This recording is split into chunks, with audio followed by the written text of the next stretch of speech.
Bonjour et bienvenue dans cette nouvelle vidéo. Aujourd'hui, on fait un tuto pour fabriquer des chocolats de Pâques.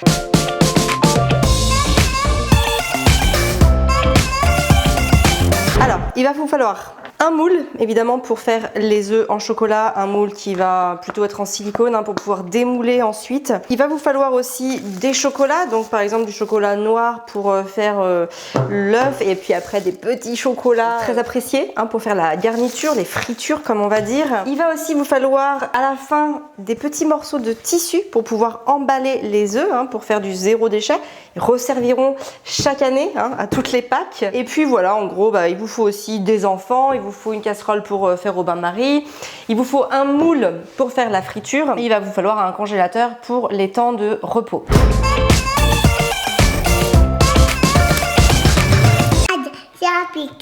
Alors je tiens à préciser tout de suite que faire des chocolats de Pâques c'est une activité longue. Pourquoi? Parce que pour que le chocolat reste brillant, je fais une cuisson très douce en fait au bain-marie pour que le chocolat fonde très lentement. Donc évidemment c'est long pour les enfants d'attendre.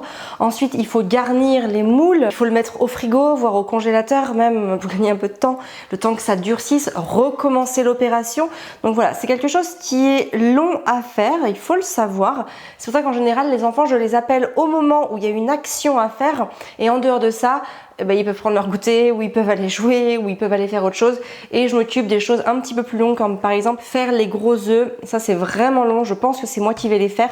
Par contre la friture, la garniture, là ils peuvent tout à fait le faire, et ils peuvent tout à fait aussi lécher les cuillères et le bol. Voilà, moi je trouve ça plutôt sympa de faire ces chocolats de Pâques. Pourquoi? Parce qu'on n'est pas dans la surconsommation, on n'a pas besoin d'aller dans une grande surface, on va pas manger aussi des chocolats qui sont bourrés de sucre. Là évidemment, on va pas se mentir, évidemment qu'il y a du sucre dans le chocolat, mais c'est du sucre qui est présent dans le chocolat, on va pas en rajouter en plus. Ils en rajoutent déjà dans les tablettes de chocolat, donc on va pas aller rajouter du sucre en général dans les chocolats de Pâques, les Kinder, les Ferrero, les Lindt ou je ne sais quoi. Ils rajoutent aussi du sucre en plus, même d'autres ingrédients, donc là ça permet vraiment d'avoir le contrôle sur ce que les enfants vont manger. Ça permet aussi de créer une activité ludique avec eux. En effet, même si c'est long, ils vont pouvoir intervenir à plusieurs reprises, et donc ça c'est plutôt toujours cool.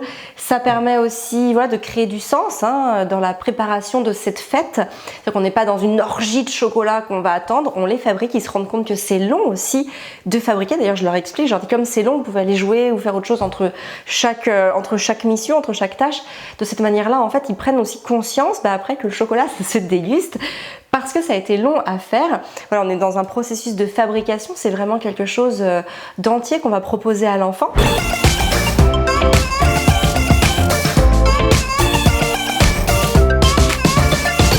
Alors, comme je l'ai expliqué tout à l'heure, l'idée pour réaliser les œufs, ça va être donc de faire fondre un chocolat très lentement au bain-marie. Ensuite, j'en mets une cuillère dans chaque œuf. Et ensuite, le but, ça va être de l'étaler partout dans l'œuf. À la cuillère, bien évidemment. Alors pour la deuxième couche, il faut bien sûr que la première soit bien frigorifiée pour qu'elle puisse être bien solide. Ensuite le chocolat évidemment doit être fondu, mais il ne faut pas qu'il soit trop chaud, sinon en fait le risque c'est qu'il vienne faire refondre la première couche. Donc voilà, on attend bien que la première couche soit bien prise et que la deuxième, on n'hésite pas à la remuer un petit peu pour aérer le chocolat et pour qu'il soit vraiment à une température où on est certain qu'il ne fasse pas fondre la première couche.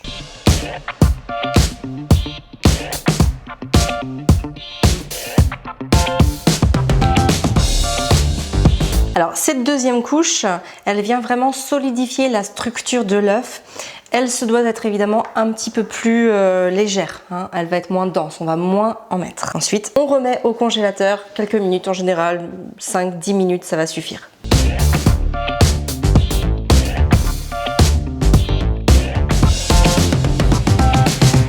Alors on arrive à la troisième couche, donc évidemment comme pour les premières, il ne faut pas qu'elle soit trop chaude pour pas faire fondre les deux premières couches. Et nous, comme on est gourmand et pour donner un petit effet Kinder, bon les enfants ne connaissent pas forcément la marque mais c'est pas grave, on va les garnir de chocolat blanc, mais cette couche évidemment elle doit être plus fine que les autres, donc on va y aller au pinceau. Donc tu vois mon Gaspard, tu mets ton pinceau comme ça, c'est pour mélanger. Et ensuite regarde, tu passes partout comme ça, tu fais de la peinture, comme si tu voulais peindre l'œuf en chocolat blanc, d'accord? Donc c'est parti, on fait ça sur toutes les coques.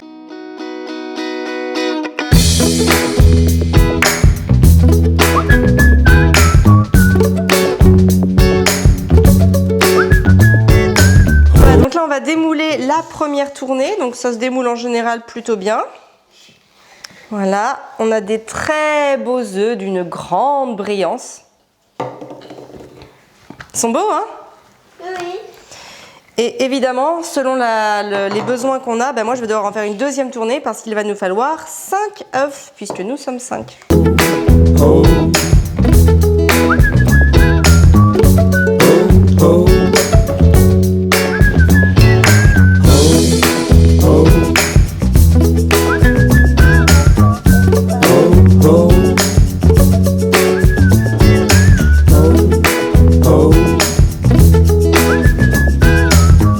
Alors, on va passer au garnissage des œufs et au montage. Donc, c'est très simple. À chaque fois, je prends 3 petits œufs qu'on a pu faire.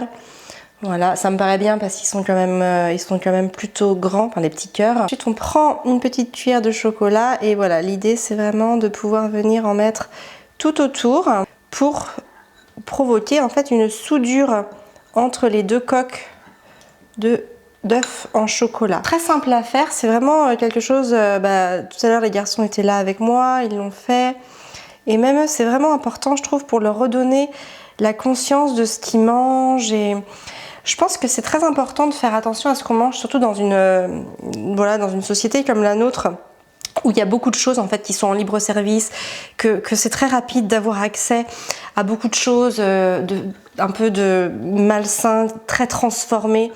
Et voilà, reprendre le goût, de faire attention à ce qu'on va manger, parce que finalement, l'alimentation, c'est aussi le vecteur numéro 1 de notre forme.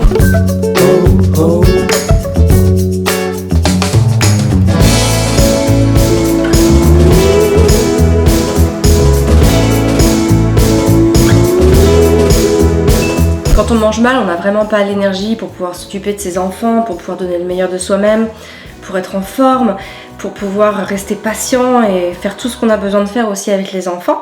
Et c'est vrai que ça va passer par ce qu'on met à l'intérieur de son corps.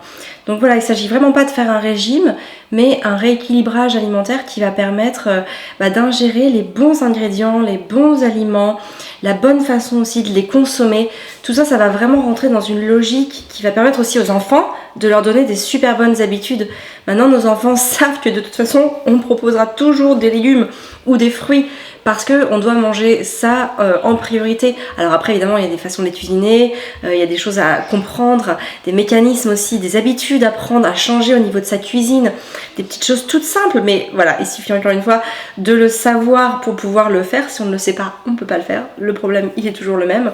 Donc voilà, d'ailleurs, j'en profite pour te dire que si tu es intéressé par le programme alimentation qu'a fait Fabien, je te mets le lien dans la description. C'est un programme qui est basé sur un rééquilibrage alimentaire dans le but justement de pouvoir avoir une alimentation saine et équilibrée.